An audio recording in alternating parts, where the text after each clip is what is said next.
Bom dia, gente. Pois é, como a professora me apresentou, sou o Luan, sou professor de geografia, então estou na luta também aí. Trabalhar com educação, trabalhar dando aula, a coisa mais bonita que eu tive que escolher, né? Que eu quis escolher. Enfim, gente, vamos falar aqui a respeito do Teatro da Paz. Vocês estão vendo essa imagem aqui? O Teatro da Paz, você ia buscar lá antigamente também, Teatro da Paz, década de 50, ele não tinha essa coloração aqui, era aspecto branco, esverdeado, alguma coisa assim, né? Ele não tinha essa coloração. Mas assim, vamos falar do Teatro da Paz. Foi muito falado do período da Belle Époque, né? O período que a gente chama, entre aspas, o período áureo da borracha, aquele período de elitização da cidade, uns aspectos eurocêntricos. Então, a professora falou lá no início, vocês têm que prestar atenção, gente. Quando todo mundo falar aqui, nada é separado, tudo é conectado. A gente vai pegar falas de que alguém falou lá atrás, por exemplo, a professora falou de um triângulo, né, cultural, que a gente chama, que era justamente aspectos mais europeus. Você tinha um teatro, você tinha um cinema, você tinha um hotel, café. E o Teatro da Paz era esse prédio justamente que representava, né, esse período da borracha, que representava a Belle Époque, representava esse processo eurocentrista que a cidade passava. Então ele vai ser construído lá em 1869 e ele vai ser concluído, as suas obras vão ser concluídas lá em 1874. E a sua inauguração vai ser quatro anos depois, em 1878. Ele vai ser uma obra do engenheiro Tibúrcio Magalhães. Naquela época, esse prédio ele foi bastante contestado sobre a sua construção. Não tinha uma confiabilidade se realmente eles iam construir com essa imponência, essa beleza. Então Tibúrcio ele vai ter inspirações da arquitetura grega, mas também a inspiração do Teatro Scala de Milão. Você pesquisar também na internet depois, vai lá, Teatro Scala de Milão, é muito parecido com esse teatro aqui. Também tem outro teatro lá em Manaus também, que é o Teatro de Manaus, que é muito parecido com esse teatro também. A sua arquitetura que representa esse período da Belle Époque, esse período que eu acabei de falar. Então, o Teatro da Paz, o que ele recebia? O que recebia nesse teatro? As formas culturais, por exemplo, a ópera era muito ouvida, né, muito consumida naquele período, né, da borracha, porque é uma manifestação europeia. A ópera era a atração principal. Porém, eles não iam, os barões da borracha, como a Magali falou, os barões da borracha não iam no Teatro da Paz apenas para ouvir ópera, né? O que eles faziam lá, Luan, então? Eles iam justamente para fazer acordos de negócio. Por isso, quando eu falo que o Teatro da Paz, ele não é só designado ao movimento da música, mas também ao movimento de negócio, de acordos. Lembra que ao período da borracha, os negócios eram bastante aflorados, né? Compra, venda, tudo isso eram feitos aqui no Teatro da Paz. Deu para entender? Então, ele sofreu uma reforma com Antônio Lemos, né, na gestão do Antônio Lemos, na gestão do Augusto Montenegro, também do governador. E ele teve uma reforma anos atrás, acho que uns 3 anos atrás, eu acho, na sua pintura, na sua fachada. O que eu posso falar também em alguns aspectos internos do Teatro da Paz. Você vai ter vários escadarios, que inclusive várias peças, né, pedras, vou dizer assim, de mármore grudado, fazendo mosaicos, eles foram grudados com cola de gurijuba. Quando a gente fala do Teatro da Paz, tem essa curiosidade que várias peças das escadas também foram coladas com grude, né, da gurijuba, que ele é muito, como é que eu posso falar? Ele adere muito ao material, né? Alguém sabe o que é a gurijuba, gente? Eu falei aqui realmente. Alguém sabe o que é gurijuba, gente? Sim. Os alunos aqui sabem o que é gurijuba? Hein? Pois é, nunca comi, mas eu sei o que é gurijuba. Então, o grude, inclusive, tem até um problema, porque o grude da gurijuba ainda é comercializado no mercado negro, né?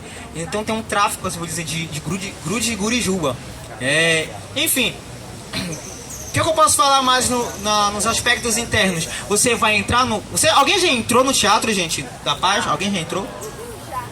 Quem não entrou, gente, eu convido vocês, não agora, mas outro dia, ir visitar, que é muito bonito mesmo. Você vai ter vários lustres lá. Você já de cara, você já entra, tem uma estátua grandona do Carlos Gomes. Quem não conhece Carlos Gomes, foi um grande maestro, né, na história, não só de Belém, mas na história do Brasil, né, foi um dos grandes maestros brasileiros.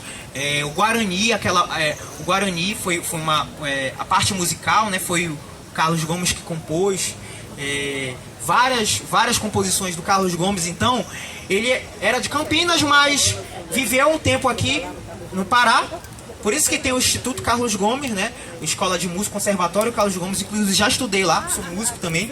Eu estudei por 9 anos lá no Carlos Gomes. Então, você de cara, você já vê uma estátua do Carlos Gomes lá. E você vai, entrando no teatro, você vai ter as cadeiras, você vai ter os camarotes, as frisas, o paraíso. E inclusive é importante falar desse paraíso, que é uma ala dentro do Teatro da Paz, porque lembra que eu falei período da borracha? Quem consumia essa arte, quem consumia a ópera, eram os barões da borracha. Então eles ficavam nas frisas, na parte lateral, né? Quem tinha mais poder aquisitivo. Agora, quem ficava no paraíso, a parte mais alta, apesar de ser a parte mais alta, mas não eram os barões que ficavam lá. Eram justamente os empregados, vou dizer assim, os empregados dos barões da borracha que ficavam lá, que eles levavam, né, que tinha uma necessidade. Porque se você for lá, você não tem uma visão, né, uma visão muito boa do teatro, daquela parte do paraíso. Então, era só realmente para eles ficarem lá. Né? O que eu posso falar do Teatro da Paz é justamente isso. Hoje em dia ainda funciona, várias orquestras vão lá consumir, vão lá se apresentar. Eu já me apresentei também no Teatro da Paz. Então vai ter não só música erudita, mas a música popular já adentrou ao Teatro da Paz para fazer justamente essa conexão, essa relação. Então é isso. Sobre o Teatro da Paz, o que eu tenho para falar é isso. Então, você saindo do Teatro da Paz, você vai ver aqui do lado. O que é que tem aqui do lado direito, seu lado direito? Que é tipo um bar lá. O bar do quê? Bar do Parque. O que era o Bar do Parque, irmão? Primeiramente, o Bar do Parque, ele não era um bar, né? Ele era a bilheteria do Teatro da Paz. Fica aí para vocês, de conhecimento para vocês. A curiosidade era a bilheteria do Teatro da Paz. Então, quando o Teatro da Paz posteriormente ganhou uma bilheteria própria, o Bar do Parque vai perder essa função de ser uma bilheteria, e aí vão construir um pequeno café, um pequeno barzinho mesmo. E quem que ia frequentar esses barzinhos aí?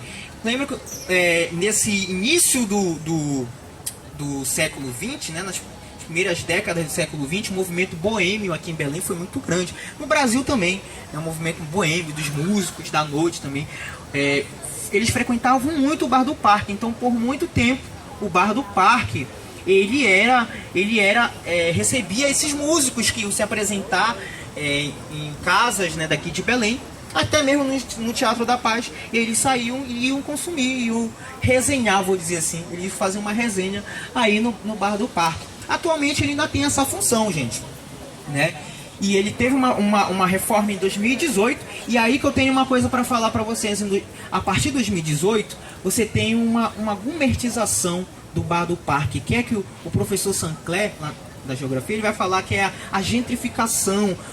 A gentrificação é justamente essa segregação, né, de pessoas com menor poder aquisitivo desses espaços ditos gourmetizados. Só que ele diz que é uma gentrificação do uso e do consumo, né? Porque, assim, você não é proibido de entrar. Você não é proibido de entrar no Bar do Parque. Mas fica a reflexão. Será que você tem dinheiro para consumir no Bar do Parque? Fica essa reflexão. E é isso que a gentrificação do uso e do consumo discute. Porque você se sente segregado. Por quê? Colegas meus da faculdade, né, fizeram uma pesquisa, conversei com eles, fizeram uma pesquisa no Bar do Parque. O período antes de 2018, eles conversaram com taxistas na frente do Bar do Parque, eles disseram que eles consumiam muito café, consumiam água, tomavam café, pão, tapioca, muito no Bar do Parque. Quando teve essa reforma, essa revitalização, os preços subiram. Os preços subiram, então eles não conseguem mais consumir aquele café, aquela água. Então fica essa discussão entre você revitalizar, mas parece que aqui, pelo menos aqui, você confunde revitalizar com gourmetizar. Fica muita discussão. Houve uma proposta de revitalização da Feira do Açaí, que fica lá no Ver o Peso. A Feira do Açaí, para quem não sabe, o comércio do açaí é muito feito por lá, mas também tem um movimento cultural do carimbó e do samba. Houve uma proposta de revitalização, mas muitos ficaram com medo, porque a gente vai se sentir segregado, porque revitalizar usa o discurso, porque isso vai combater a marginalização, que foi o discurso usado no Bar do Parque. Tá bom. E só para finalizar também, a professora falou do carimbó, né, sendo proibido no período da borracha, né, o código de postura. Existia também o movimento do carimbó do lado do Bar do Parque, que era um batuque da praça, que foi transferido para o anfiteatro. Mas a gente, eu vou me incluir porque o movimento do carimbó sofreu muitas represálias por ser manifestado lá. Manifestação cultural, apesar do código de postura, o mestre de carimbó chamado Luiz Ponte, ele tem uma música que é do código de postura, virou lei municipal, hoje o carimbó é patrimônio cultural. Mas apesar de ser patrimônio cultural o carimbó, mas ainda sofre muitas represálias. Você consome o carimbó, você escuta o carimbó, a gente utiliza o carimbó como cartão postal, mas quem vive realmente o carimbó, quem toca no Ver o Peso, quem toca na Feira do Açaí, a gente sabe o quanto que a gente sofre represálias, entendeu? Então fica essa reflexão. E para finalizar, eu prometo, tenho que falar do Grande Hotel, que o Grande Hotel foi considerado por muitos anos também um dos maiores prédios da Amazônia. A Magali falou do Bolonha, e aí depois do Bolonha, o Grande Hotel, quando foi construído, foi um dos maiores prédios da Amazônia. E aí na década de 40, quando teve a construção do Manuel Pinto, aí ele foi considerado também. Mas o Grande Hotel, ele faz parte desse circuito cultural, né, Bar do Parque, Cine Olímpia, Teatro da Paz. Inclusive o Teixeira Martins, que era o proprietário do antigo Grande Hotel, era o proprietário do Cine Olímpia também. Então ele tinha esses dois negócios.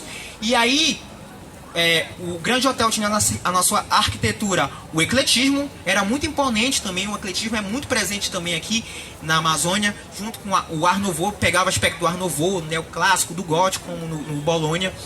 E aí você vai ter esse prédio, muitos artistas vieram, se não me engano, Mário de Andrade, se não me engano, já se hospedou no Grande Hotel, poetas, entre outros, músicos.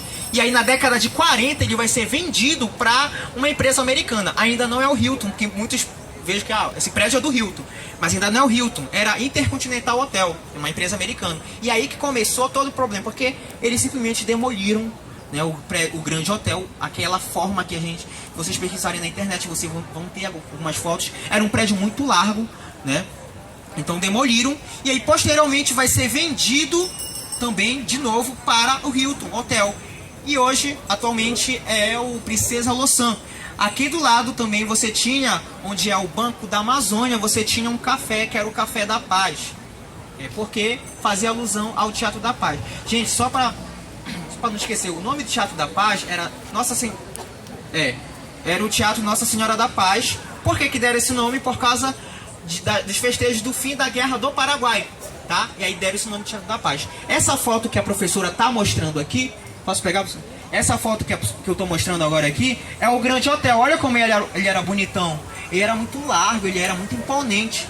Era um dos grandes, das grandes edificações da Amazônia, né? E aí foi demolido. Por quê? Porque houve um movimento de verticalização, processo de verticalização do espaço. E aí, vou dizer assim, esses prédios não estavam mais na moda, vou dizer com essas palavras, tá? Mas não é bem assim. Então, prédios como o Manuel Pinto começaram a ser construídos. Então, foi uma grande perda, né, para o movimento histórico do Pará, o movimento histórico da Amazônia, né? Então você tem todo esse circuito, tá, cultural entre Teatro da Paz, Cine Olímpia, Grande Hotel, Bar do Parque e o Café da Paz.